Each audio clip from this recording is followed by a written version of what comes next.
Hello and welcome everyone. In today's Tech Talk, we are talking about the Kubernetes platform Rook for distributed storage system Ceph and how it helps automating Kubernetes storage orchestration. Your hosts today are Mirantis Ceph production team engineers with over 3 years of experience in developing and integrating Rook Ceph storage solutions. My name is Razumovsky, and I will present the Rook Ceph platform to you and describe all possible ways it could be integrated with application workloads.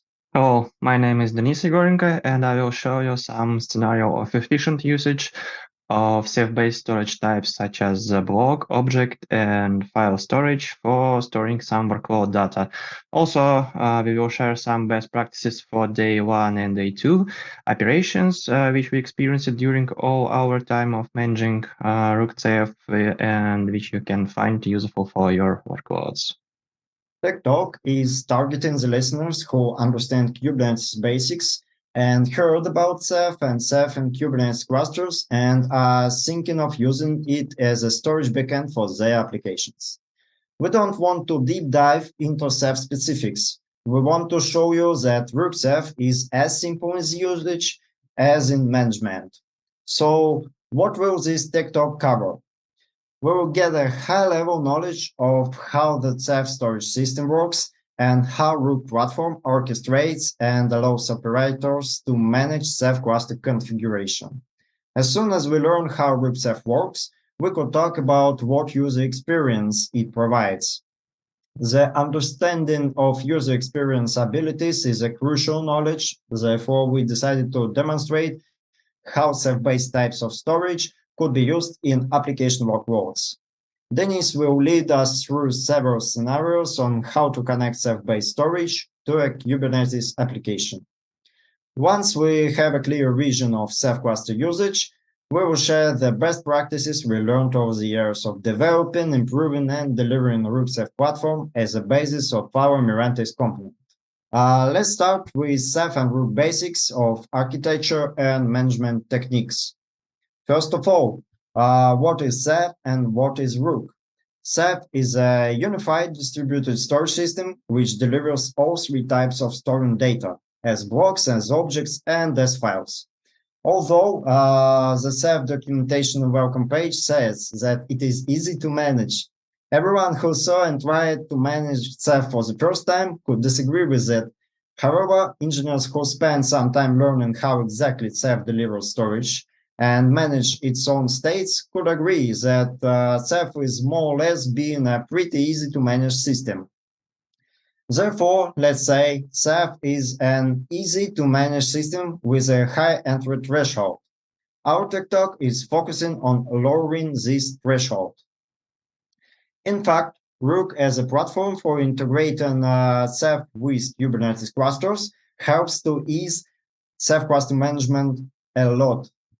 Rook provides Kubernetes resources to manage, configure, provision, scale, upgrade, and monitor Ceph automatically. So let's take a quick look on how the Ceph cluster works to understand how it could be deployed on the Kubernetes cluster. Data daemons are called Ceph OSDs, which naturally means object storage daemons. They are responsible for storing and managing data on the underlying devices. But besides storing data, it also needs to be efficiently used for read-write operations, take as little space as possible, and safe from any corruption. The Ceph solution for this problem is a crash algorithm, which dictates how to part and store data to achieve a better distribution with a greater IOPS performance. In the case of this solution, Ceph uses monitor and manager daemons. Ceph Monitor ensures all stored data placement upon the whole storage cluster, and Manager controls balancing and orchestrating data access.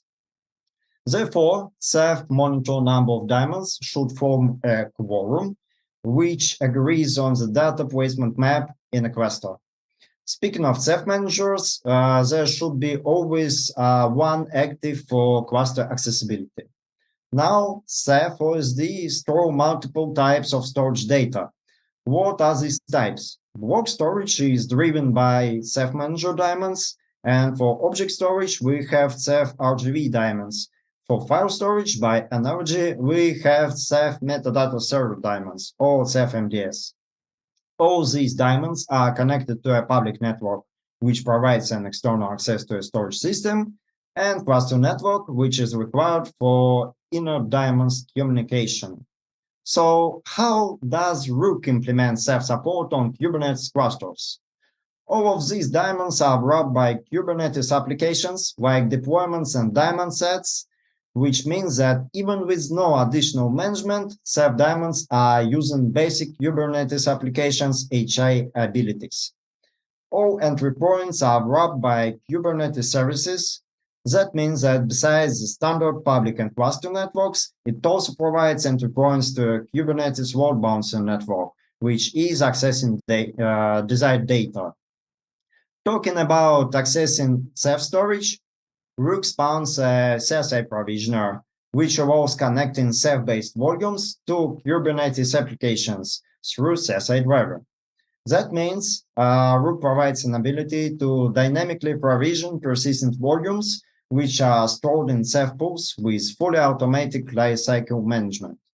The key advantages of Rook Ceph are self-management, self-scaling, and self-healing of underlying Ceph cluster, which is achieved by using the special Rook operator. It works on Ceph state, keeping it accessible and healthy. The described Rook operator makes a real difference for end users in controlling Ceph clusters. It takes the whole work deployment and further management of Ceph daemons and Ceph cluster state, from provisioning OSDs to keeping a healthy monitor quorum and other types of daemons in consistency. It also provides all available entry points to Ceph storage, such as CSI drivers for native usage Ceph-based persistent volumes, and object storage S3 compatible entry point as a Kubernetes service. Almost all configuration for Ceph cluster is provided with a Kubernetes custom resources, well known as CRD templates. Rook allows making the whole process of deployment and management Ceph clusters through Kubernetes YAML templates, and contains all required kinds of Ceph component to configure. It always starts from writing a Ceph cluster template with the desired state of future storage cluster. Then Ceph cluster can be easily managed only with several kinds of CRD: Ceph cluster, Ceph block pool, Ceph client, Ceph object store, and Ceph file storage. Rook Ceph automates mostly whole work which was previously made manually on a hosted Ceph system. It does not mean that manual configuration is not allowed, but it is not necessary now because the most operations are orchestrated automatically by Rook. Though operators could do by themselves fine-tuning their clusters to achieve enormous performance results and maintenance, of course. Let's move on and touch the most important thing in Rook Ceph, the user experience. Ceph provides not only different types of storage in a unified system, but a huge amount of fantastic features which reflect a lot of specific scenarios that require powerful storage. Moreover, Rook Ceph supports all these features natively through its custom resources, and they are configured easily with Kubernetes templates only. All that work is driven by Rook. Let's go through all the ways of connecting Rook Ceph-based data units to user application workloads. We start from the most common scenario when we need a persistent volume for our application. Let's say we already have deployed necessary Ceph stuff, such as a cluster, a pool for storing data on it, and now want to store our data in this pool. First, we need to create a storage class which reflects our Ceph pool and wait for its availability. After it becomes available, we could just create a persistent volume claim for our application, and Rook CSI provisioner will dynamically create a new volume in Ceph cluster, mount it to a system, and then provide Kubernetes persistent volume. Now this persistent volume could be attached to our application, no matter what application it is, pod, deployment, stateful set, etc. This application could store data until a corresponding persistent volume claim won't be deleted. For the object storage, the operator creates a corresponding object store user with all required permissions and takes access and secret keys of this user.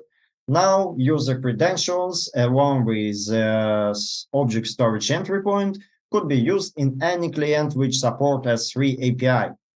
Ceph Object Storage is S3 compliant, which means it supports almost all operations with object storage, from a standard bucket creation to a specific ones like bucket policies. One note that Rook creates only an inner cluster entry point by default. Therefore, we need to prepare an external Kubernetes service for public access. In some cases, we need direct access to store data in the Ceph cluster. We could configure this using Ceph monitor endpoints along with a custom Ceph client.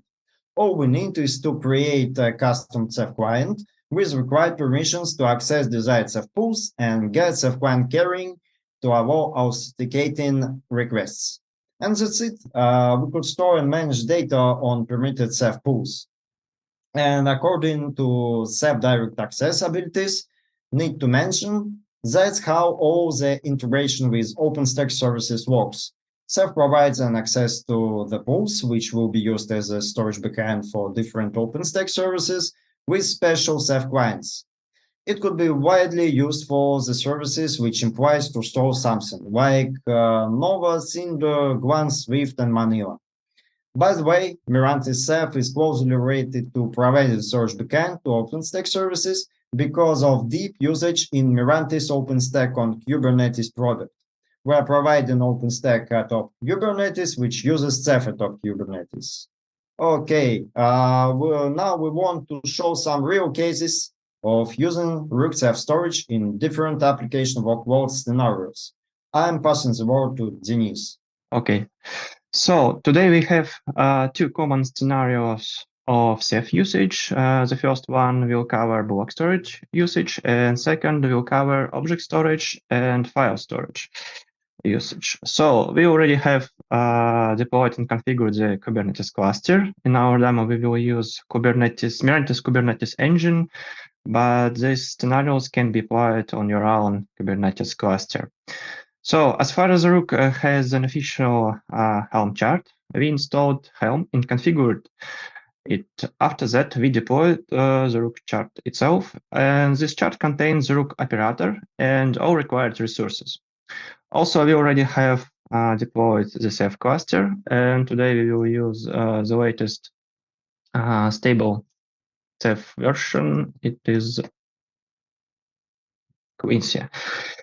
Okay, and also we prepared all required test pools for block, object, and file storage, and storage classes as well. So we will use those classes based on RBD block devices, CephFS storage, and object storage for Rados gateway.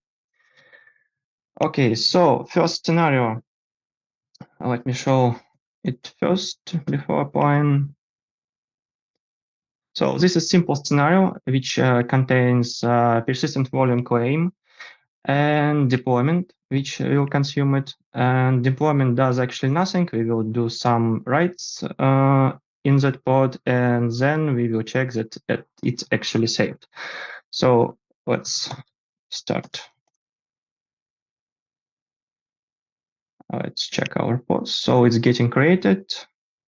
While it's created, let's check our PVC volume. Oh, it already created and used our block device storage class. Okay, let's show into that pod and do something like save some data. Let's change directory. And so this is our directory where our volume is mounted. Let's do some simple manipulations like test, write some test data.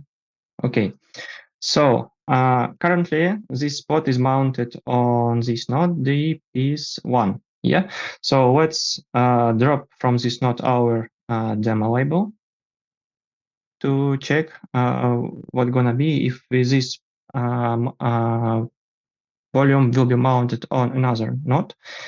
Because since it's block device, this can be mounted only in two modes, read-write once and read-only many. So we are using the first one, and it's not allowed to be mounted on few nodes simultaneously. Let's drop pod and wait until it responds. Yes, so as you see, it's already pending on another node, but until first pod is not removed and terminated, the new pod can be provisioned because specified volume is still attached on terminating pod. So let's wait a bit until the first is terminated. So here we go. Yeah, so it's already running. Let's check that we have our data saved in previous pod available in new pod. So the same data. So that's simply it for block storage. But as you see, that's not always a good case when we need to respawn pods, or create multiple persistent volumes for different nodes. So second scenario, we'll cover another case when we can do multiple writes. So let's first clean up resources. And let's show second scenario template. So second scenario will contain, again, persistent volume claim, but in that time we have already CFFS storage class. And also we will have some testing daemon set, which actually do some simple basic actions like collect information about kernel info, storage usage on pod, and our, let's say, some application pod, which also have mounted the same same volume as a daemon set. But in that pod, we will also upload compiled data from daemon set to object storage. Okay, let's apply. First we need to add back our label. Oh, okay.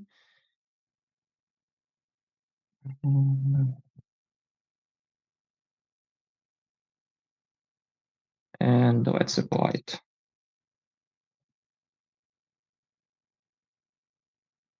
Okay, so now we created a new persistent volume claim, which now already use CFFS storage class. So we have all our pods are mounted, pending and persistent volume claim mounted. And let's log in into our test pod and check. So there is nothing right now here. Let's wait some time until our daemon set collect all required data. So this is first dev stats. As you see, there is two files from two different pods in the same time. And kernel info is also available here. We could also write data in that pod as well. Let's do it. And let's check on our daemon set pod that we have newly added data. So it's here. Okay. Now let's upload our data to object storage. By the way, let's check that we will have it working. So first of all, we need to get our endpoint. Okay, and we already have configured AWS CLI here. So we just specifying endpoint and using S3 API. So nothing here right now. Okay, let's upload. We already have some predefined script, Python script, which is using Volto3 library to uploading files to Radas object storage. And let's specify directory where we want to take some data. What could be kernel and kernel info bucket. Okay, let's check with AWS right now. Okay, so here we go, our bucket. Let's check objects inside that bucket. We have some object here, and let's download it and check content of this object. So here is it, compiled output from both pods. So that's it. That's simply a scenario of using Kubernetes persistent volume on top of Ceph-based storage types. So we learned Rook Ceph basis architecture and usage scenario. Now we can proceed to some best practices, which we recommend taking into account during day 1 and day 2 interaction with Rook. In other words, how to get an efficient and positive experience of using Rook as a distributed storage system. So what's about day 1? So first of all, Ceph and Rook are focusing on delivering a storage system on large-scale production clusters.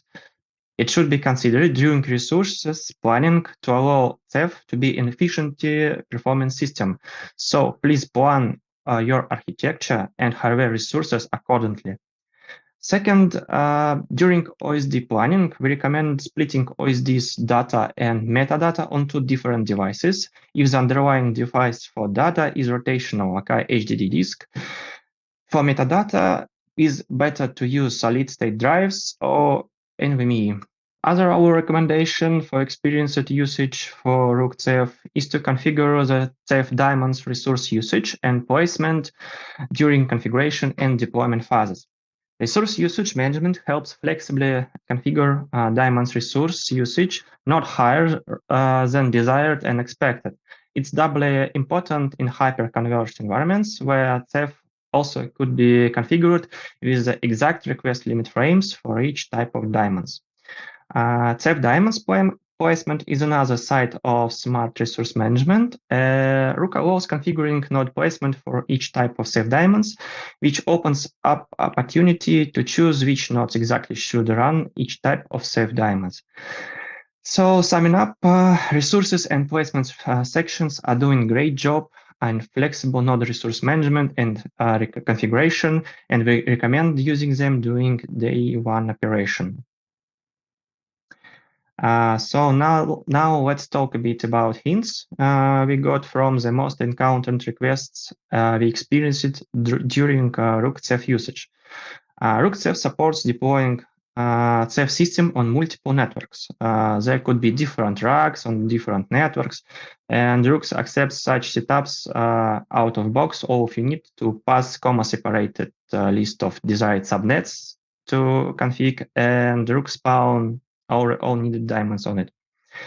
What else? Also, it is better to always explicitly set OSD memory target Ceph config option to avoid situations when OSD unexpectedly take all available memory on the node.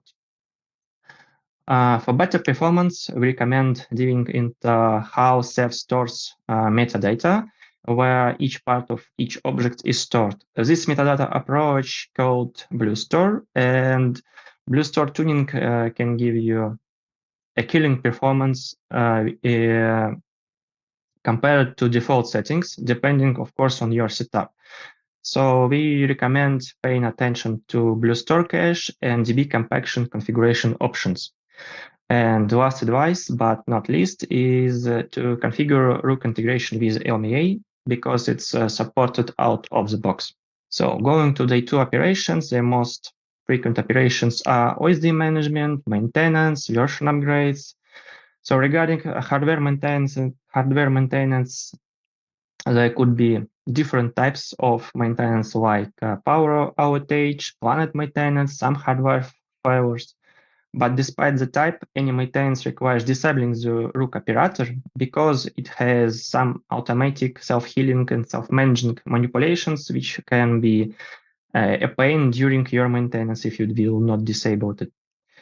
Version upgrade is fully supported by Rook operator. The only thing you need to do is update Ceph image in Ceph cluster and all other stuff will be done by Rook. In case if you need to upgrade Rook itself, it's just enough to upgrade Helm chart and nothing else. Now let's speak about OSD lifecycle management. So this is the most important and complex part in Rook, and especially when we need to replace something or remove something, because adding a new SD is a very simple operation where you just add a new definition of device or node in Ceph cluster spec, and that's all. Rook will do all required provisions, preparations, OSD creation, and so on by itself. When we're speaking about removing noise, it is really a headache. Rook follows the idea of no data loss orchestration, and thus the only way to remove something is the manual way. So to remove something from Ceph cluster, it's required to scale down OSD, push OSD via Rook toolbox, then clean up the related devices or not, and remove finally the related OSD deployment. Well, it's not user-friendly. So processing all the best practices over the years, we compiled and automated them in our Mirantis Ceph. Wanna LMA? We have it. Integration with OpenStack? Sure. Automatic Ceph Rook version upgrades? Yes, we have it. And the special one is automated OSD LCM management mechanism, which delivers zero ops experience. You just need to remove needed device or not from the Ceph spec and mark device or OSD to which you want to remove, and then enjoy automation. As a bonus, we also have our strong validation mechanism, which highlights any issues during deployment and cluster operating, like incorrect spec definitions, daemon crashing, resource statuses, all of it accumulated in one common place, and simply can get your more information about what's happening with your cluster. Peter?